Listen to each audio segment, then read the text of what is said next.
Hi, today I will explain you what is a center and its importance and show you some games that the center was controlled in the early part of the game and then wins. Let's do it. So the center is literally the center of the board. So we have d4, d5, e4, and e5. But also we have the extended center, the c5, c4, f5, and f4. So these 6 squares do very special squares. I mean, part of the development of the game, because most of our piece should be developed towards the squares. So this is like not really the perfect, but the ideal way of developing our pieces in the opening. 2 pawns on the center, bishop seats towards center, knights towards the center, rooks in the center, and the queen also protecting or controlling the center. There is a saying or a phrase: who's controlling the center is controlling the game. So center is the heart of the game. It's like the sun, and those planets are revolving on its surrounding. Okay? So I'll show you one game here wherein the center was controlled in the early part of the game. Let's see this game. So this game happens on 2002. By white is Mr. Strange and black is Mr. Peterson. Game started with e4 and black played g6. It's not a mistake. This is actually what we call a hyper modern type of opening, wherein the idea is to play the bishop on g7, knight on f6, and then castle, or king's Indian defense. White played now 2 pawns on the center. Black played bishop on g7, knight on f3, d6, knight on c3, knight on d7. Then now we develop our bishops towards the center. Here on the game, he played bishop on c4. So it's controlling this d5 square and also having some future attack on f7. Black responded with d6, castle, a6. Here you actually want to delay playing bishop on f4 because black is intending to play b5. So here you have to anticipate your opponent's next move. a4 is being played with a very simple reason. If black played d5, they just simply capture. He cannot capture unless he wants to lose his rook. So black just played b6 with the idea of bishop on b7 and just somehow trying to control the center using the bishop. White continued his development by playing rook e1. Ideal square for the rook is to be on an open file or semi-open file, or at least in the center. Knight e7. Now, who's next to be developed? We don't want to play the queen d2 because it's gonna block the bishop. So first we put the bishop out, but where? Bishop f4 is pretty okay, somehow putting a pressure on e5, but not doing anything really. Here, white played bishop on g5. Explains that it makes a pin. After this move, black castle, and now queen b2. See, first you put your bishop out before you block it. I mean, before you move your queen, not to block the bishop on c1. And also now we are connecting our rooks. So here he played bishop on d7, and to finish your opening is rook a d1. So this is now a healthy opening, as I'm gonna say it to my students. I mean, as what I'm saying to my students. It's a healthy opening because you control center. You have two pawns. Everyone's active. Knight's active. Rooks are active, and queen. Everything is good for white. Okay, will not focus a little bit more on the middle game because we're just about to talk about the center. On the game, what happened is he played king h8, h3 first. So there will be no background mate. Queen e8, bishop on h6, knight went to g8, and then bishop takes g7 and king takes g7. Now, white has to make a decision. How can he make an attack? e5 is very tempting here. But the problem is, if you play e5, he will take on f3. And then after pawn takes, you will have a double pawn. And he could just simply decline what you want. So here, white played rook e3 with the idea of if you play e5 and bishop takes f3, then rook captures f3. Black played queen e7, and finally his rooks are connected. Knight goes on h2, e5, and here you can capture, of course, with the idea of having an open. But white decided to play bishop on d5 first. So if he captures, you capture with the knight, and the knight is very strong on the center. See? And it's kind of a double attack. c7 and on e8, I mean e7 and c7, and then after queen d8.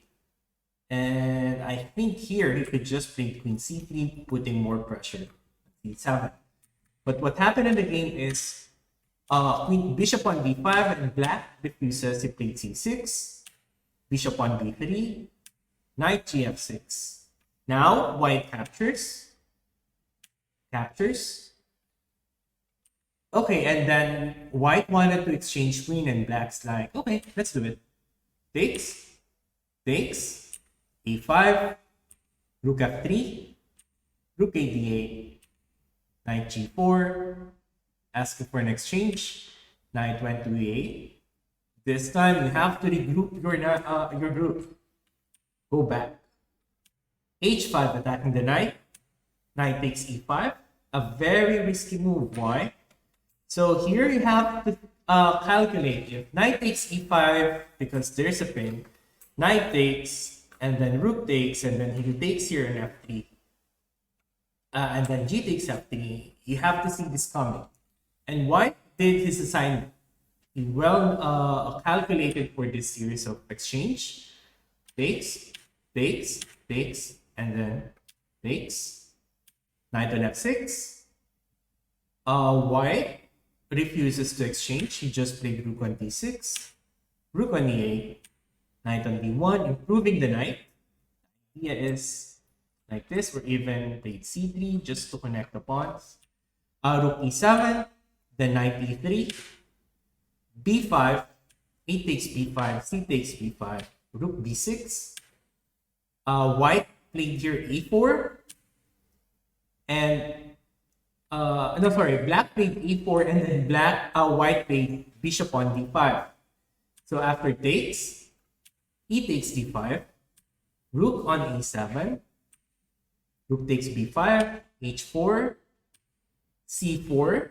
So white now has what we call the centralized pass pawn.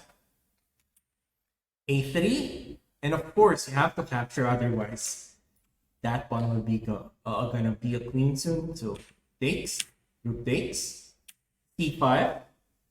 White is intending for pawn promotion.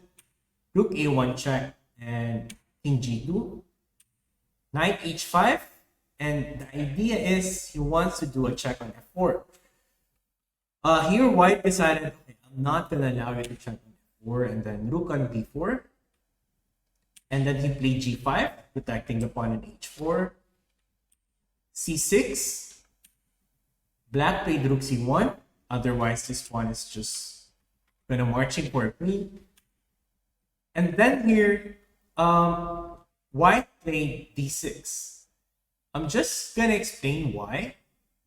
What's wrong if rook takes c6? If rook captures, white can play d7. And now black has to stop this pawn from being a queen on d8.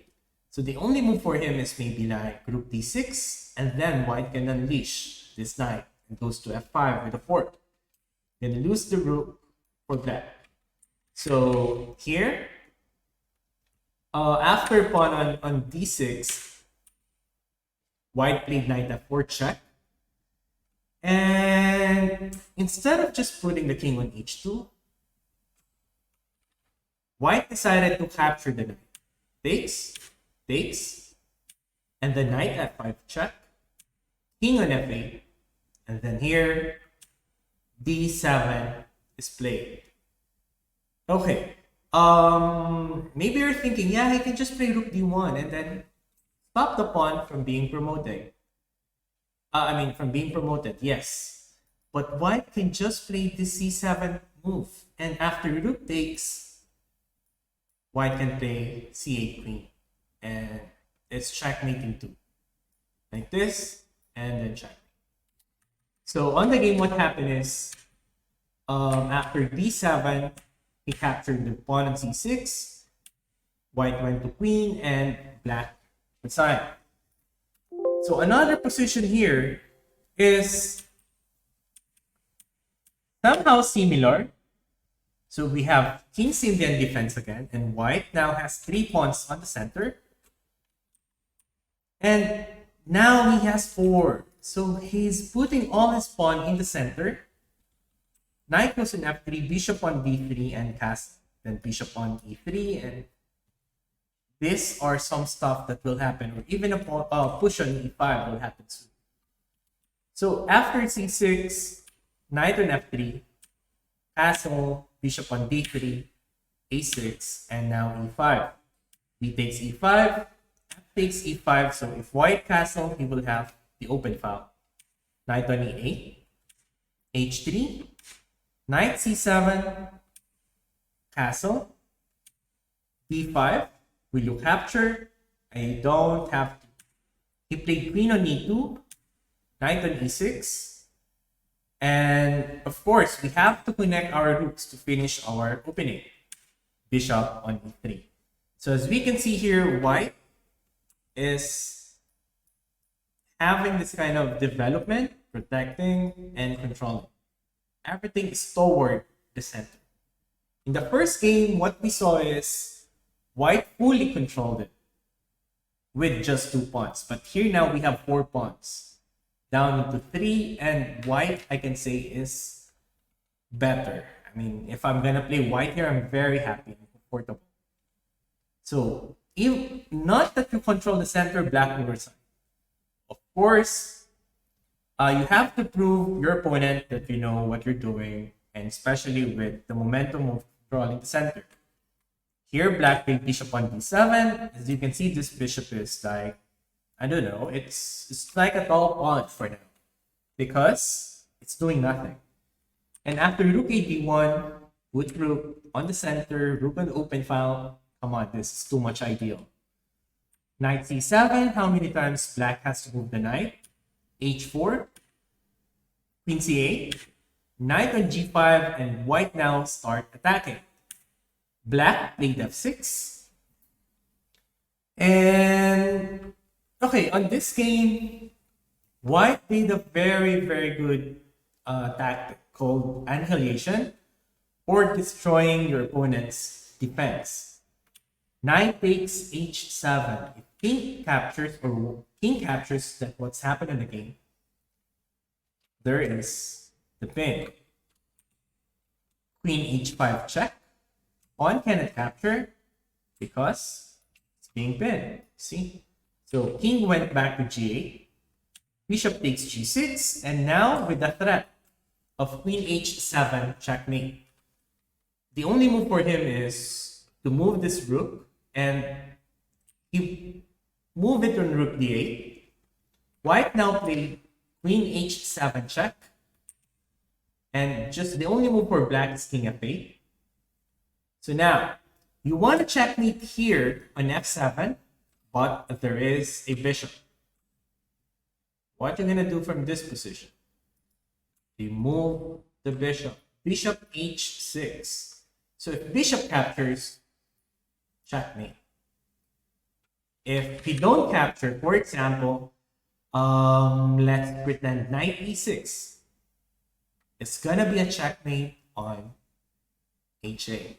That's bishop cannot capture as it's being pinned. And the king can't go anywhere, so that's a checkmate. So you see, if you have the center, you have more initiative, you have more dominance of the game. Just last one before I let you go. This game happened in 1987, 34 years ago, by GM Grivas and Stipe Marco. So d4, okay, this is very similar to what we saw earlier. 4 pawns attack versus kings, Indians defense. Okay, like this. Now, I think this is Benoni. Okay, and then knight f3, e6, bishop on e2, e takes d5. You don't want to capture with this pawn because rook will go on e8, so you capture with the c pawn. Grandmaster knows it. Knight on e6, e5, and now white castle. He must finish his development by playing a black bishop on g4, knight on g5, capture, capture, knight a c7, and bishop on e3. Finally, rooks are connected, and for now, this bishop is like doing nothing because there's a pawn on c5. But let's see what happened in the game. After b6, rook a d1, activating your rook in the center and rook in the open, rook and I on this f4 pawn, so it's gonna be pushing an f5 in the future. And after d takes e5, white decided to play d6 here. So knight e6, if he captures, and then this is gonna be a lot of attacks. I mean, white will do a lot of attacks on this pawn.